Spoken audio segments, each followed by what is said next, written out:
Hello mga kalaro, magandang hapon. Kayo po ay nanonood sa K3 Lotto Outlet.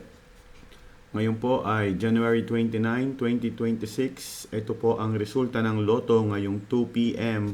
para sa 3D at 2D. Mga kalaro, kung first time, huwag kalimutang mag-subscribe or mag-like para lagi kang updated tuwing tayo po ay nag-upload ng mga Lotto result. Okay, meron po tayong Lotto Outlet. Kung gusto niyo pong tumayan ng Lotto nang hindi na lumalabas ng bahay, online sa Facebook, hanapin niyo po ang K3 Lotto Outlet sa Instagram or sa Facebook.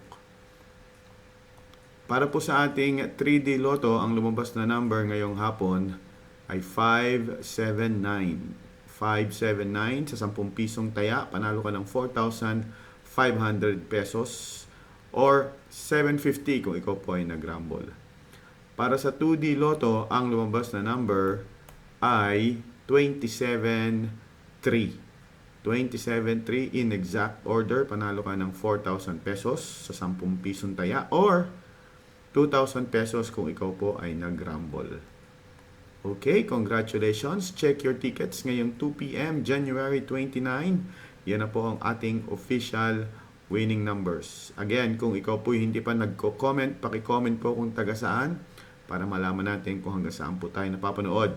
Magkita-kita tayo mamayang alas 5 ng hapon. Subscribe!